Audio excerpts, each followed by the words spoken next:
हंसी बांट रहा था, आज उसी की आंखों से खामोश आंसू बह रहे हैं। जिसके ठहाकों से महफिलें जिंदा रहती थी, आज उसके आंखों में आंसू है। दिल में ऐसा जख्म है जो दिखाई नहीं देता। एक बाप जो दुनिया को हंसाता रहा, आज अपने ही आंसू को छुपाने की कोशिश कर रहा है। जिस बेटे को उंगली पकड़कर चलना सिखाया, आज उसी के जाने की खबर ने एक बाप की पूरी दुनिया उजाड़ दी है। राजस्थानी हास्य कलाकार पन्या सेपट और दीपक मीना, जिनकी पहचान हंसी, तंज और ठहाकों से थी, आज उन्हीं के घर में सन्नाटा है। ऐसा सन्नाटा जिसे कोई आवाज तोड़ नहीं सकती।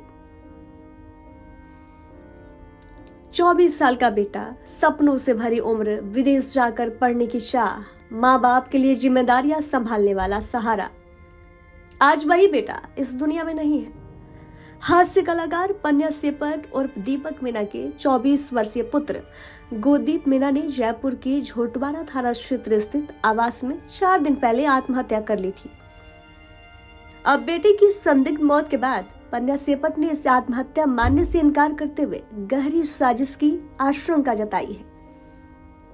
उन्होंने कहा कि उनका बेटा कभी आत्महत्या नहीं कर सकता था और इस पूरे मामले की निष्पक्ष जांच होनी चाहिए। एक टूटे हुए पिता की पुकार है। पन्या सेपट, जो कल तक लोगों के चेहरे पर मुस्कान लाते थे, आज अपने बेटे गोदीप को खो जाने के बाद खुद आंसू में डूबे हुए हैं। वे कह रहे हैं, राजस्थान सरकार और पुलिस प्रशासन से हाथ जोड़कर विनती है, इस मामले की सटीक, निष्पक्ष और पारदर्शी जांच की जाए। नमस्कार, आप देख रहे हैं NSC9 न्यूज़ और आपके साथ मैं हूं हिमांशु शर्मा। बीते दिनों आपको पता है, राजस्थान के सबसे मशहूर कलाकार दीपक मीना जी के साथ जो घटना घटी वो बेहद दुखद है। क्या पूरा मामला हुआ, क्या चीज़ें हुई, वो आज हम इन्हीं से जानना चाहेंगे। सर, सबसे पहले हम आपसे ये जानना चाहेंगे कि बीते कुछ दिनों से आपके जो बेटे थे उनका कैसा व्यवहार था, क्या चीज़ें थी, कुछ तो आपको मतलब उन दिनों से कुछ नोटिस में आ रहा होगा। ऐसा बिल्कुल नॉर्मल था वो, और उसको कोई प्रॉब्लम होती थी। पहली बात तो वो हंसमुख लड़का था, और अगर कोई उसको किसी चीज़ की होती थी तो मुझसे शेयर कर लेता था। 2 बच्चे हैं, और बड़े वाला तो फिर भी हमसे छिपा लेता है, छोटे वाला नहीं छिपाता था जी। छोटे वाला मुझसे शेयर करता था, बिल्कुल सही था। उस दिन भी वो नॉर्मल था। रात को अपने मित्र के साथ रुका था। मित्र ने कहा कि मेरे घर पे रुका हुआ है ना। मुझे तो ये भी संदेह है कि वो उसके घर पे था या फिर उस होटल में था। ये जांच का विषय है। जब CCTV के कैमरे खंगाले जाएंगे तो सच पकड़ में आएगा। मुझे डाउट है कि वो वहाँ पर नहीं था, वो साथ ही था दोस्त के। दोस्त से मैंने पूछा कहाँ है, तो बोला मेरे साथ घर पे है। अब ये एक जानने का है कि वो था कहाँ। फिर दूसरे दिन जब वो 10 बजे आया तो आराम से एक पराठा खाया उसने, मेरे से आशीर्वाद लिया जैसे दोनों बच्चे लेते हैं, और उसके बाद वो चला गया। और उसके बाद फिर वो कभी नहीं आया। शाम को मुझे घटना की जानकारी मिली, बस। सर, जब आपके पास कॉल आया और आपको चीज़ें बताई गई, आप वहाँ पे पहुँचे, तो उस टाइम पे क्या स्थिति थी उस होटल की? देखिए, वो उस वक्त मेरी खुद की हालत है ना, मैंने कभी ऐसा देखा नहीं। मेरी जिंदगी उजड़ चुकी थी। मैंने कभी सोचा भी नहीं था कि मैं अपने लाडले को, जो सुबह ने सर पे हाथ रखवा के निकला है, वो शाम को 5-6 घंटे बाद वो लटका हुआ मिलेगा। तो मेरे को कुछ समझ में नहीं आया। बस ये था, मैंने उसको देखा, हवाइयाँ उड़ गई, मेरे को अंदर नहीं जाने दिया, बगल वाले कमरे में बिठा दिया। आधा घंटा बाद मुझे जाने दिया, 1 मिनट भी नहीं मिला और उसको ले जाने लगे। मैंने कहा FSL टीम को आने दो। और उसी बीच के अंदर राष्ट्रीय करनी सेना जो है, राष्ट्रीय करनी सेना, आदरणीय दादा हुकुम श्री शिव सिंह जी शेखावत साहब, वो हमारे राजस्थान फिल्म के हमारे पितामह हैं, संरक्षक हैं। मैं राष्ट्रीय करनी सेना में राजस्थान फिल्म एसोसिएशन के अंदर शकूर भाई कैमरा अध्यक्ष हैं, मैं उसमें उपाध्यक्ष हूँ। जब मैंने वो सब चीज़ें देखी तो मेरा दिमाग कुछ भी काम नहीं कर रहा था। मैंने तुरंत प्रभाव से दादा हुकुम को फ़ोन लगाया कि दादा हुकुम, मेरे साथ ये घटना घट गई, आप जल्दी आओ, मेरा बच्चा ऐसे ऐसे। वो कहीं मीटिंग में थे, कहीं दूर थे, लेकिन उन्होंने कार्यकर्ताओं को भेजा और उन्होंने कहा कि आप बॉडी को मत जाने देना, हम वहाँ सब पहुँच रहे हैं। जब मैंने पुलिस वालों को मना किया, सबको मना किया, उसके बावजूद भी उन्होंने मेरी बात नहीं सुनी। बहुत जल्दीबाजी के अंदर वो उतार के ले गए और उतार के ले जाके एम्बुलेंस में डाल दिया बॉडी को। मैं जब एम्बुलेंस में बैठने लगा तो मुझे एम्बुलेंस में भी साथ नहीं बैठने दिया और मुझे एक अजीब से ढंग से कहा पोस्टमार्टम कल होगा, 10 बजे वहाँ पहुँच जाना। उनकी बातों से वो जो था होटल का जो मैं देख रहा था, मुझे लगता है कहीं ना कहीं ये बहुत बड़ा एक षड्यंत्र है। मेरे गोदीप को प्लानिंग के तहत पहले उसका मर्डर किया है, चाहे तकिए से मुंह दबाया हो गया हो, उसको पॉइजन दिया गया हो, कुछ भी उसके साथ घटना करी है, फिर उसको लटकाया गया है। और आप जांच का विषय है, आप ईमानदारी से जांच होगी ना तो आपके सब सामने आ जाएगा, जनता के सामने आ जाएगा, दूध का दूध और पानी का पानी। ऐसा बताया जा रहा है कि जो जगह थी वहाँ पे गेट को तोड़ के अंदर गए या फिर उन्होंने फंदे से फांसी खाई, क्या ये चीज़ें सच हैं? मैं क्या कह रहा हूँ कि ये काम पुलिस का है, पुलिस ईमानदारी से अपनी भूमिका निभा दे, सब सामने आ जाएंगे, सब सामने आ जाएंगे। बताया जा रहा है कि उन्होंने फांसी खाई थी, ऐसा लोग कह रहे हैं। जो कल हम लोग थाने गए थे, थाने में जो साक्ष्य हमारे सामने पुलिस वालों ने जो दिखाए हैं उसको देखकर मैं ही नहीं, मैं तो परिवार की हूँ, बुआ हूँ उसकी, मैं तो एक बार कह सकती हूँ। लेकिन जो अनजान लोग थे जो गए थे वो उन्होंने जो साक्ष्य देखे और साक्ष्य देखने के बाद वो कह रहे हैं कि ये तो हत्या है, क्योंकि मरने वाला जो इंसान है वो फांसी खाएगा तो लटकेगा कि नहीं, उसका ये पैर जैसे यूँ मुड़े हुए हैं पैरों को यूँ मतलब, और वो टेबल है, टेबल पे वो पूरा उसका वजन उस पर आया हुआ है और वो बैठा है। तो आप बताइए कि मरने वाला बैठता थोड़ी है, ऐसे पैर थोड़ी जिसके पैर टिके वो मरेगा ही नहीं। तो ये एक सोची समझी प्लानिंग थी और प्लानिंग के तहत उसको मर्डर करके और एक सुसाइड दिखाने की कोशिश की गई है। और जो आपने भी पूछा चाबी के बारे में, तो वो मैं आप ताला के बारे में, तो वो मैं आपको बता दूं कि ऐसा कुछ नहीं। उसका जो दोस्त था निकी नाम का, उसने पुलिस को चाबी दी है, चाबी से ताला खुला है और वो लोग अंदर गए। तो जब चाबी से ताला खुल सकता है तो ताला पहले नहीं खुल सकता क्या? पहले भी खुल के कोई जा भी सकता है और आ भी सकता है, ये दोनों काम हो सकते हैं। और रास्ता इतना बड़ा था, काफ़ी बड़ा, तो अगर वो बच्चा रास्ता लेके गया है तो वो रास्ता लेके गया तो उसका बैग कहाँ है? कोई हाथ में तो वो रास्ता लेके नहीं गया होगा, वो रस्से का बैग कहाँ है? अगर उसने कोई सुसाइड नोट लिखा है तो उसका पेन कहाँ है? बहुत सारी चीज़ें हैं जो मतलब ये जाहिर करती है कि ये एक हत्या है। उसको एक सुसाइड का वो दिखाया जा रहा है, लेकिन फिर भी हत्यारा कहीं ना कहीं चूक कर ही देता है। अगर पुलिस प्रशासन इस चीज़ को गहराई से और ईमानदारी के साथ में इसकी जांच पड़ताल करते हैं तो ये रिजल्ट 2 दिन के अंदर ही आ जाना चाहिए था, लेकिन आज 6 दिन हो गए और अभी तक कोई रिजल्ट सामने नहीं आया है। हत्यारे खुले घूम रहे हैं। हमने कल नाम भी दिया है कि आप इस बंदे को उठाइए, एक बार इसको बुला के डिटेन करिए, लेकिन अभी तक वो चीज़ भी सामने नहीं हुई है। 5-7 लोग आएंगे, इसमें 5 से 7 लोग आएंगे। ये एक आदमी का काम नहीं है, ये प्री प्लानिंग है, पहले से फील्डिंग जमाई गई है। बच्चा पढ़े लिखने वाला, जो बच्चा यूपीएससी के लिए तैयारी कर रहा हो पढ़ाई में, कि मुझे गवर्नमेंट ऑफ, क्योंकि मेरे जो एक साले हैं वो दिल्ली में गृह मंत्रालय में है, वो उनको देख करके, अपने मामा को देख करके वो तैयारी कर रहा था। फिर वो स्टेनो उसकी भी तैयारी कर रहा था। उसके अलावा उसने कई जगह फार्म भी भरे। उसके बाद उसने अपने दोस्त के कहने पर, जो ये दोस्त है, उसने पढ़ाई से उसका ध्यान छुड़वाया, लंदन जाने के लिए प्रेरित किया। मैंने उसको वो भी स्फूर्ति दे दी कि तू चाहे कुछ भी करना चाहता है, अगर आगे बढ़ने के लिए तो तू आगे बढ़, तो उसने लंदन के लिए अपना पासपोर्ट वगैरह जो वो क्या बोलते हैं जो उसके लिए सब उसने तैयारी कर रखी थी। और वो दूसरे काम करता, उसका ध्यान डाइवर्ट करता था, यानी पढ़ाई से ध्यान डाइवर्ट करता था।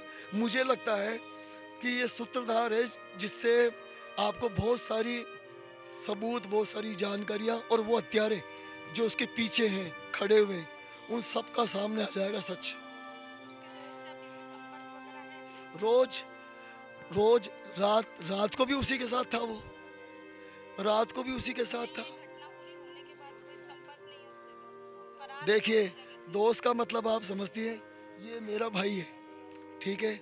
यहाँ हम साथ साथ छोटे से बड़े हुए हैं। ये हाजी कॉलोनी है, पूरा मुस्लिम परिवार, ये हमारा पूरा कुनबा है, ये परिवार है, ठीक है जी। यहाँ मेरे जो दोस्त है ना, अगर मैं तो बहुत अलग चीज़ हूँ, अगर बच्चा भी है तो ये साथ में आके खड़े हो सकते हैं। दोस्त का मतलब ये है। तो वो जब इतने साथ रहने वाला दोस्त था, वो इतने बड़े कांड होने के बाद अपने घर जाके आराम से सो गया। उस वक्त उसके साथ 2-3 लड़कियां खड़ी थी, वो घर तक साथ में आई, उन लड़कियों को अपने साथ में ले गया।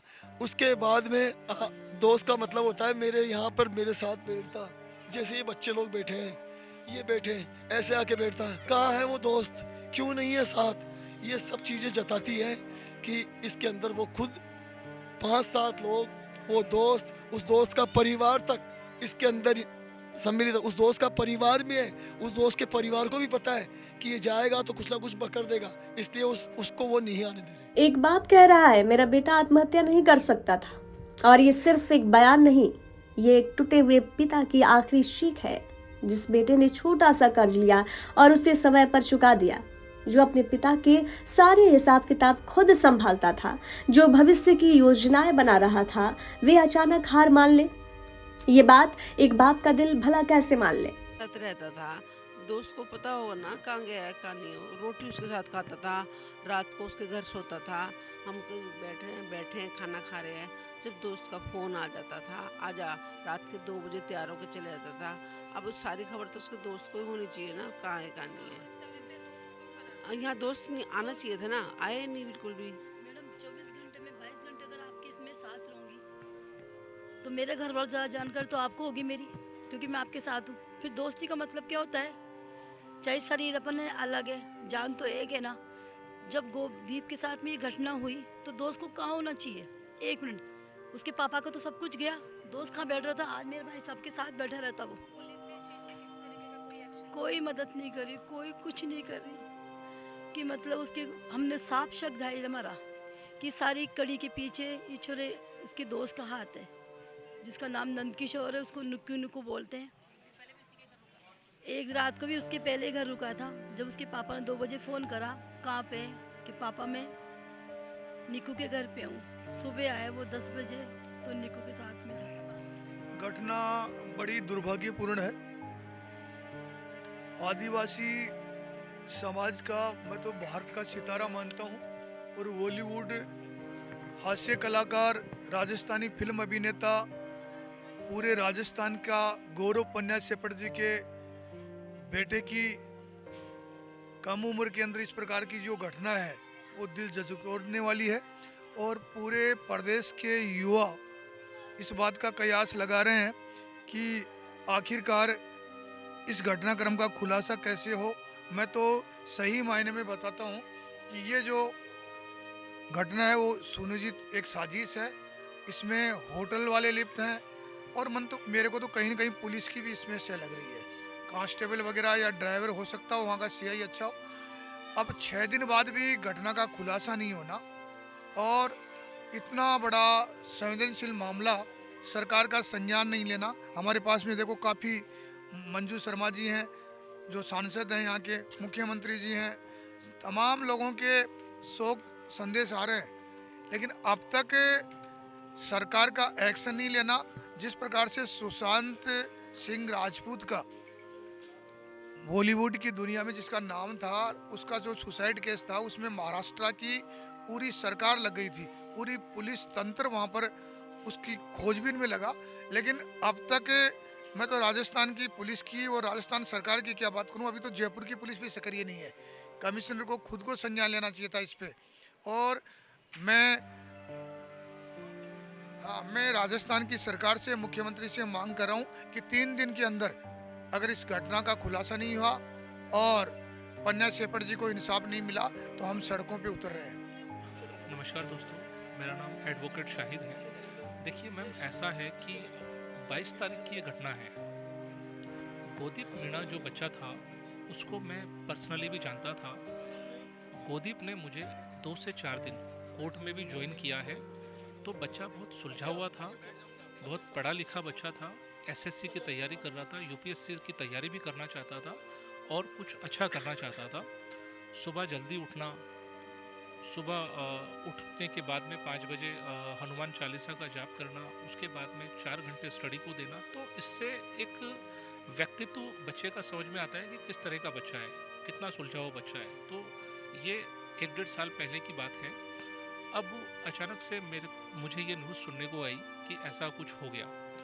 तो जब 22 तारीख की ये घटना है, मैं आया तो दाग में हम लोग थे, उस वक्त कोई बात नहीं हो पाई। कल हम लोग जब थाने गए तब तक ऐसा था कि बच्चे ने सुसाइड किया है। अलग अलग लोगों की अलग अलग न्यूज़ सुनना, दोस्त कुछ भी बता रहे थे तो सब लोगों को ऐसा ही लग रहा था कि ये सुसाइड है।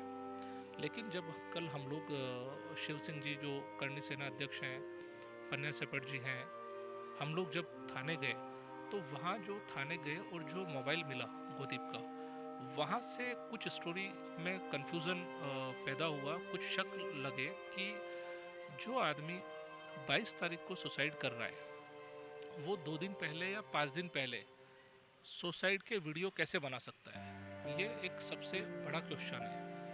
तो इसका मतलब जो मोबाइल का जो सुसाइड का जो वीडियो जो बना हुआ है अपने दोस्त के साथ में, मैं नाम नहीं ले सकता अभी क्योंकि वो पुलिस ने मना किया है, जांच का विषय है, तो उसको बुलाकर पूछा जाएगा कि इसी टाइप के वीडियोस क्यों बने हुए हैं। अगर सुसाइड का वीडियो बना हुआ है, साथी के साथ बना हुआ है, तो क्या मतलब उनके पहले से दिमाग में था, क्या किसी ने आत्महत्या के लिए बच्चे को उकसाया है। तो इस तरह से कुछ चीज़ें ये हैं। उसके अलावा जैसे कि कल फोटोग्राफ्स हमने देखे जो सुसाइड हुए, तो सुसाइड जो हुआ है, जो फंदे पे बच्चा लटका हुआ है, तो पैर पूरी तरह से हवा में नहीं है, मतलब जो घुटने हैं वो और बेड की दूरी बिल्कुल कम है। अगर चाहे तो खड़ा हो सकता है, तो एक वो भी प्रश्न चिन्ह है। हो सकता है कि जांच में कुछ चीज़ें निकल के आए, सब साफ हो। तो ये कुछ कयास लगाए जा रहे हैं कि ये खुदकुशी नहीं है, और चांसेस ये है कि खुदकुशी नहीं है, कुछ ना कुछ इसके पीछे अलग थ्योरी निकल के आएगी। जी, पुलिस से हमने बात की। पुलिस कल हम लोग गए थे तो पुलिस ने CDR निकालने के लिए बोला है। जो दोस्त है उनके नंबर लिए हैं और लोगों के नंबर लिए हैं, तो कि किसने कॉल किए हैं, कितनी बार कॉल किए हैं, और जो लास्ट में जो कॉल डिटेल है उसमें क्या है, उन सब से बुला के पूछताछ होगी। तो पुलिस अपना काम कर रही है, जांच कर रही है पुलिस। जल्दी से जल्दी हो सकता है कि निष्कर्ष निकले। हाँ, चैट्स डिलीट है, जो कुछ फ्रेंड्स के साथ में 1-2 कोई लड़कियां भी हैं जिनके साथ में वीडियोस वगैरह हैं, तो उनसे भी बुलाकर पूछताछ की जाएगी, पुलिस ने कहा है। जो हादसा हुआ, ये गलती हुआ, ये हमारे परिवार जैसे हैं, परिवार के तरीके से रहते हैं, हम एक साथ रहते हैं। बच्चा भी हमारे साथ खेलता और यहाँ हमारे बच्चों में खेलता, हमारे घर आता जाता, कोई ऐसी दिक्कत, बच्चे में कोई नुक्स नहीं था। और मैंने तो ये सुना है, गया तो मैं वहाँ नहीं था, बाकी पाँव बच्चे के टिक रहे हैं नीचे, तो फांसी लगी नहीं सकती है, आत्महत्या कर ही नहीं सकता, ये तो हत्या करी गई है। और इसमें प्रशासन को भी और सरकार को भी पन्ना शेफर जी के लिए न्याय मिलना चाहिए। मेरा नाम सुशीला मीना है, मैं जगतपुरा जयपुर मालवीय नगर की रहने वाली हूँ। मेरे बच्चा नमन सेहरा 28 अक्टूबर की रात और 29 की सुबह, उसके साथ भी यही घटना हुई थी कि उसको भी कोई लटका गया था। और अभी तक पुलिस प्रशासन ने या सरकार ने किसी भी तरह की ना तो कोई अनुसंधान किया, ना ही किसी प्रकार की कोई कार्रवाई करी। सिर्फ थाने चक्कर काटते हैं, कोर्ट के चक्कर काटते हैं, सुनवाई अभी कुछ नहीं हुई। उसका ना तो मोबाइल डाटा रिकवरी किया गया, ना ही उसके दोस्तों से पूछताछ करी गई, और जो भी मेरे संदेह में थे किसी को भी अभी तक उन्होंने थाने में नहीं बुलाया, कुछ भी नहीं किया। पुलिस प्रशासन ने किसी प्रकार का कोई काम अभी तक किया ही नहीं है कि उससे संतुष्टि मिले। ये 28 अक्टूबर की रात 2025 और 29 अक्टूबर की सुबह 1 से 4 के बीच में हुआ। 28 तारीख को मेरे बच्चे से मेरी लास्ट बात हुई थी। मैं जोधपुर में एक सेकंड ग्रेड टीचर हूँ, शिक्षिका हूँ, HM की पोस्ट पर कार्यरत हूँ। पोस्टमार्टम रिपोर्ट में आया कि उसके जो गर्दन पे चोट के निशान थे वो उसकी मृत्यु से 3 घंटे पहले के थे। मेरे बेटे को गेट जो होता है कमरे का, उसी के शर्ट से बाजू से, उसी की 2 शर्ट थी, एक बाजू से लटका गए कुंदे के और एक बाजू उसके यहाँ पे इस तरह से बांध रखा था और उसके दोनों पैर नीचे टिके हुए थे। उकड़वानी जैसे पानी पीते हैं वैसे बैठा हुआ था, दोनों मुट्ठियाँ यूँ बनती उसकी, यानी उसने फाइट करने की कोशिश करी। और मेरे बच्चे का जो फ़ोन था आईफोन, उसमें क्लाउड डिलीट है, गूगल डाटा अकाउंट डिलीट है। हमने पुलिस वालों को ये बोला कि भाई आप उसको रिकवरी करवाइए, आप पता करिए किसने किया। वो ज़बरदस्ती इसको सुसाइड का नाम देने की कोशिश कर रहे हैं, जबकि बच्चा जो खुश है, फाइनेंशियली जिसको कोई प्रॉब्लम नहीं है, मेंटली वो आराम से जिम वगैरह का शौकीन था, सामाजिक आर्थिक रूप से संपन्न बच्चा, वो UPSC की तैयारी कर रहा था गोपालपुरा कोचिंग से। उसको पता था कि भाई जो कुछ है वो उसी का है। मैं सिंगल मदर हूँ, 2017 में उसके फादर की डेथ हो गई थी, मेरे एक ही बेटा। उसको मालूम था कि जो कुछ है वो मेरा है, मैं खुद गवर्नमेंट जॉब में हूँ, तो वो क्यों करेगा? किसी भी प्रकार की कोई कार्रवाई नहीं करी। जब भी जाती हूँ SHO साहब तो मिलने का टाइम भी नहीं देते हैं, किसी भी प्रकार का। ना तो मोबाइल डाटा, हमने पूछा भाई आपने क्या किया, बायोप्सी रिपोर्ट जो है वो आई, वो भी नहीं, कुछ नहीं, कोई अनुसंधान नहीं, बैठी हुई ऐसे की ऐसे। मैं राजस्थान की जनता से कहना चाहता हूँ, ये कहीं सुनियोजित तरीके से कोई षड्यंत्र तो नहीं। आदिवासी समाज के 2 बच्चे गए, एक महीने पहले, 1.5 महीने पहले और 1.5 महीने बाद। अब अगला नंबर किसका है? ये माँ रो रही है और ये बाप रो रहा है। अगला नंबर किसका है? भजनलाल जी से मैं यही निवेदन करूँगा, प्रशासन से निवेदन करूँगा कि ये जो सरकार है वो चेते, नहीं तो ना जाने आगे आने वाले समय में और हमारी तरह कितने माँ बाप रोएंगे। और जो पुलिस प्रशासन है, जो सरकार है, स्टेट की हो चाहे वो सेंट्रल की हो, नमन सेरा और गोदीप मीणा, इनका आप कुछ तो पता लगाइए कि बच्चे कैसे चले गए। आप कुछ तो करिए, आप बिल्कुल चुप बैठे, खामोश बैठे। हम जैसे कितने माँ बाप मर जाएंगे फिर इस तरह से। कुछ तो करें। हम सिर्फ थानों के चक्कर काटते रहते हैं, कुछ नहीं होता, कोई संतुष्टि भरा जवाब ही नहीं होता है। कार्रवाई क्यों नहीं करते हैं वो? अगर इन्होंने कार्रवाई नहीं करी तो फिर आगे हमको और कदम उठाना पड़ेगा, या तो ये कार्रवाई करें। कैसी सरकार है जिसमें पुलिस प्रशासन की व्यवस्था ठीक नहीं? सरकार को दर्द इस बात का नहीं है कि बेटा चला गया, दर्द इस बात का भी है कि जवाब भी उसके साथ चले गए। पुलिस की जल्दबाजी, FSL का इंतजार न होना, दोस्तों की भूमिका पर उठते सवाल, हर अधूरी कड़ी एक नई आशंका को जन्म देती है। दीपक मीणा अब हंसाने वाला कलाकार नहीं रहा, वे आज सिर्फ एक पिता है जो इंसाफ मांग रहा है।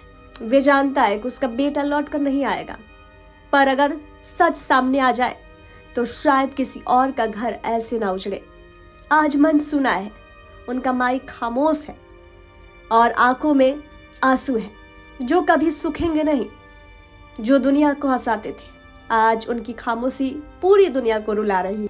एक बाप का दिल आज भी जवाब ढूंढ रहा है।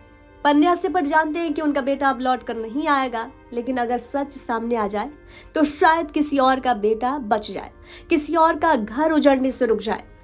ये सिर्फ एक कलाकार की पीड़ा नहीं है, उस पिता की आखिरी उम्मीद है जो इंसाफ पर अब भी भरोसा करता है। सच कब सामने आएगा? राजस्थान सरकार और प्रशासन से यही अपील है कि इस मामले की हर परत खोली जाए, हर कड़ी जोड़ी जाए, ताकि गोदीप को न्याय मिले और एक पिता की टूटी हुई दुनिया को कम से कम सुकून मिल जाए। NSC 9 न्यूज की खास रिपोर्ट।